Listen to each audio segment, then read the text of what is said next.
बाल गंगाधर तिलक। बाल गंगाधर तिलक भारतीय राष्ट्रीय आंदोलन के जनक के रूप में जाने जाते हैं। भारतीय राष्ट्रीय आंदोलन के वे पहले नेता रहे थे। वे बहुमुखी प्रतिभा के धनी थे। वे एक उत्तम शिक्षक, वकील, सामाजिक कार्यकर्ता, स्वतंत्रता संग्रामी तथा राष्ट्रीय नेता थे। उन्हें इतिहास, संस्कृत, खगोल शास्त्र एवं गणित में महारत हासिल थी। उन्हें लोग प्यार से लोकमान्य कहकर पुकारते थे। स्वतंत्रता संग्राम में उनका नारा था, स्वराज्य मेरा जन्म सिद्ध अधिकार है और हम इसे पाकर ही रहेंगे।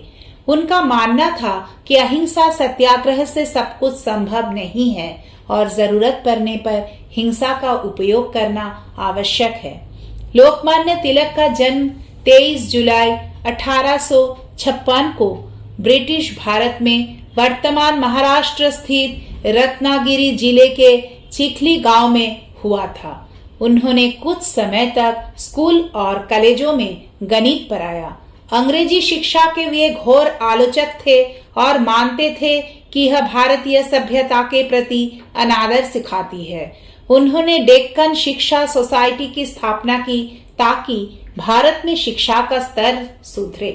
अपने पिता की मृत्यु के बाद उन्होंने मैट्रिक की परीक्षा पास की। उन्होंने डेक्कन कॉलेज से सन 1876 ईस्वी में बीए ऑनर्स की परीक्षा पास की और सन 1879 ईस्वी में मुंबई विश्वविद्यालय से एलएलबी की परीक्षा पास की। 2 जनवरी 1880 को पूना में न्यू इंग्लिश स्कूल की स्थापना की। बाद में उन्होंने अंग्रेजी में मराठा व मराठी में केसरी नाम से 2 दैनिक समाचार पत्र शुरू किए जो जनता में बहुत लोकप्रिय हुए। केसरी में छपने वाले उनके लेखों की वजह से उन्हें कई बार जेल भेजा गया। वे भारतीय राष्ट्रीय कांग्रेस में शामिल हुए, लेकिन जल्द ही कांग्रेस के नरमपंथी रवैये के विरुद्ध बोलने लगे। 1907 में कांग्रेस गरम दल और नरम दल में विभाजित हो गई। गरम दल में लोकमान्य तिलक के साथ लाला लाजपत राय और श्री बिपिन चंद्र पाल शामिल थे। इन तीनों को लाल बाल पाल के नाम से जाना जाने लगा। सन 1885 में उन्होंने डेक्कन एजुकेशन सोसाइटी के तत्वावधान में फर्ग्यूसन कॉलेज की स्थापना भी की। 1908 में उन्होंने क्रांतिकारी प्रफुल्ल चाकी और क्रांतिकारी खुदीराम बोस के बम हमले का समर्थन किया, जिसकी वजह से उन्हें बार्मा स्थित मंडले जेल में भेज दिया गया। 1890 में वे भारतीय राष्ट्रीय कांग्रेस से जुड़े। वे अपने समय के सबसे प्रख्यात आमूल परिवर्तनवादियों में से एक थे। अल्पायु में विवाह करने के व्यक्तिगत रूप से विरोधी होने के बावजूद Lokmanya Tilak 1891 as of consent विधेयक के खिलाफ थे, क्योंकि वे उसे हिंदू धर्म में अतिक्रमण के रूप में देख रहे थे। ब्रिटिश सरकार ने उन्हें 6 वर्ष के कारावास की सजा सुनाई। इस दौरान उन्होंने एक किताब भी लिखी। कारावास पूर्ण होने के कुछ समय पूर्व ही उनकी पत्नी का स्वर्गवास हो गया। इस दुखद खबर की जानकारी उन्हें जेल में एक खत से प्राप्त हुई। उन्हें इस बात का बेहद अफसोस था कि वे अपनी मृतक पत्नी के अंतिम दर्शन भी नहीं कर सके। अप्रैल 1916 में बाल गंगाधर तिलक ने एनी बेसेंट जी की मदद से होम रूल लीग की स्थापना की। इसका मुख्य उद्देश्य भारत में स्वराज स्थापित करना था। इस आंदोलन के दौरान उन्हें काफी प्रसिद्धि मिली। उन्होंने ही सर्वप्रथम ब्रिटिश राज के दौरान पूर्ण स्वराज की मांग उठाई। लोकमान्य तिलक ने जन जागृति का कार्यक्रम पूरा करने के लिए महाराष्ट्र में सार्वजनिक गणेश उत्सव तथा शिवाजी उत्सव मनाना प्रारंभ किया। इन त्योहारों के माध्यम से जनता में देश प्रेम और अंग्रेजों के अन्यायों के विरुद्ध संघर्ष का साहस भरा गया। 1 अगस्त 1920 ईस्वी को मुंबई में उनकी मृत्यु हो गई। लोकमान्य तिलक ने यूं तो अनेक पुस्तकें लिखी, किंतु श्रीमद् भागवत गीता की व्याख्या को लेकर मंडाले जेल में लिखी गई गीता रहस्य सर्वोत्कृष्ट है, जिसका कई भाषाओं में अनुवाद हुआ है। स्वामी विवेकानंद और लोकमान्य तिलक। सन 1862 ईस्वी का सितंबर का महीना। मुंबई के विक्टोरिया टर्मिनस स्टेशन पर पूना की ओर जाने वाली ट्रेन खड़ी थी और उसके द्वितीय श्रेणी के डिब्बे में कुछ मराठी नवयुवक बैठे थे, जिनमें एक का नाम था बाल गंगाधर तिलक।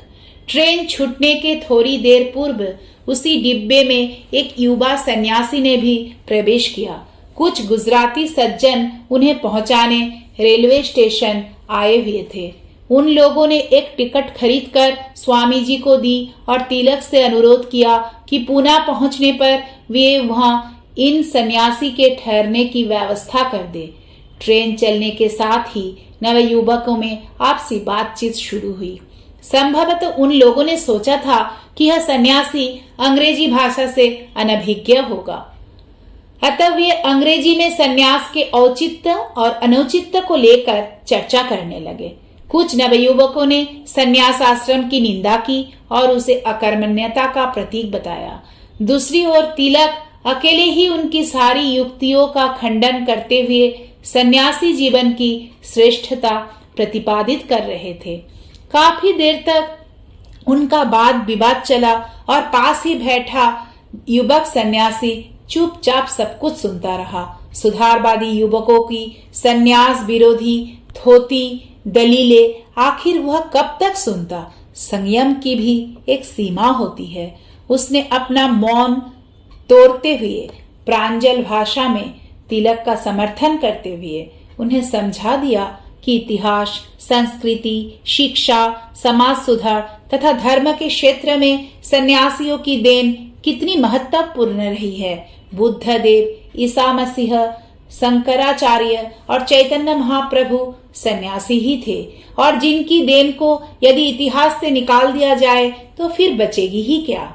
और पिछले हजारों वर्षों से इस सन्यासियों ने ही तो भारत के विभिन्न प्रदेशों का दौरा करते हुए हमारे राष्ट्रीय जीवन के उच्चतम आदर्शों का शिक्षा, संस्कृति और धर्म का सर्वत्र प्रचार किया है, और वह भी बिना कोई प्रतिदान लिए। स्वामी जी की अकाट्य युक्तियां सुनकर वे नवयुवक निरुत्तर हो गए। तिलक ने जिस प्रचंड शक्ति के साथ उस वाक युद्ध में भाग लिया था, उसे देखकर स्वामी जी मुग्ध हो गए थे और तिलक भी स्वामी जी का अगाध पांडित्य तथा अपूर्व वाग वैभव देख हतप्रभ रह गए थे। पूना पहुंचने पर तिलक उन अद्भुत सन्यासी को अपने घर ले गए, जहां उन्होंने 8-10 दिनों तक निवास किया। स्वामी जी के इस पूना प्रवास का तिलक ने अपने संस्मरणों में उल्लेख किया है। उनके कथनानुसार उन दिनों स्वामी जी के पास सिर्फ दंड, कमंडलू, मृग चर्म, 2-1 कपड़े और कुछ पुस्तकें थी। वे अपने पास बिल्कुल नहीं रखते थे और लोगों के साथ अधिक मिलना जुलना या बातचीत भी नहीं करते थे।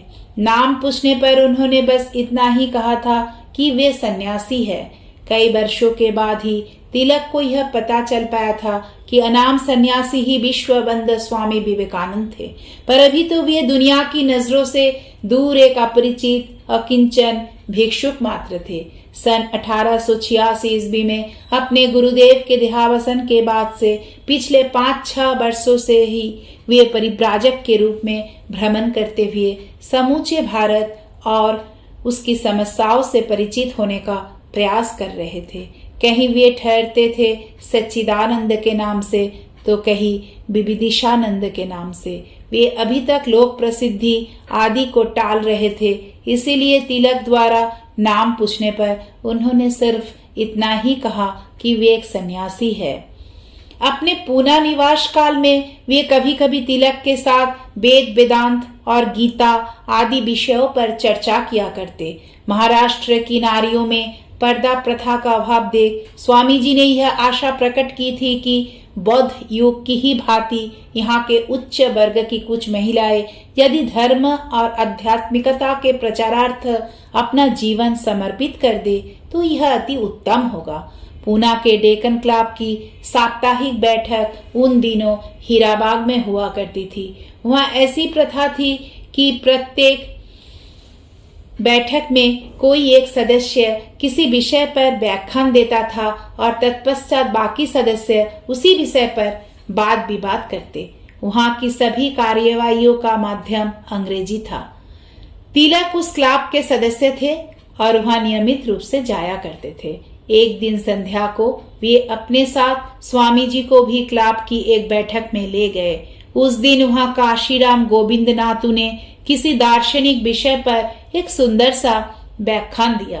अब प्रचलित प्रथा के अनुसार किसी अन्य सदस्य को उसी विषय पर अपने विचार प्रकट करने थे, परंतु व्याख्यान का विषय थोड़ा गूढ़ होने के कारण कोई भी खड़ा न हुआ। तब तिलक ने स्वामी जी से कुछ बोलने का अनुरोध किया। स्वामी जी ने उसी विषय के दूसरे पक्ष पर एक प्रांजल व्याख्यान दिया। विषय की इतनी सुंदर व्याख्या सुनकर उपस्थित सभी लोग मंत्र मुग्ध हो गए। तिलक जी की स्वामी जी के साथ बेलूर मठ में भेंट। दिसंबर 1901 में कलकत्ता कांग्रेस अधिवेशन के दौरान मैं कुछ मित्रों के साथ रामकृष्ण मिशन के बेलूर मठ को देखने गया था। वहां स्वामी विवेकानंद ने हमारा बहुत गर्मजोशी से स्वागत किया। हमने चाय ली। बातचीत के दौरान स्वामी जी ने विनोद पूर्वक कहा, यह बेहतर होगा कि मैं संसार त्याग दूं और बंगाल में कार्य करूं, जबकि स्वामी जी महाराष्ट्र में जाकर कार्य करेंगे, क्योंकि उन्होंने कहा था कि किसी भी व्यक्ति का प्रभाव उसके अपने प्रांत में उतना नहीं हो सकता जितना कि दूसरे प्रांत में। स्वामी जी की महासमाधि के उपरांत उनकी शिष्या भगिनी निवेदिता तिलक जी के संपर्क में थी और बहुतांश स्वतंत्रता सेनानियों को प्रेरित करती रही। स्वामी जी ने यह दायित्व भगिनी निवेदिता को सौंपा था, जो उन्होंने भलीभांति निभाया।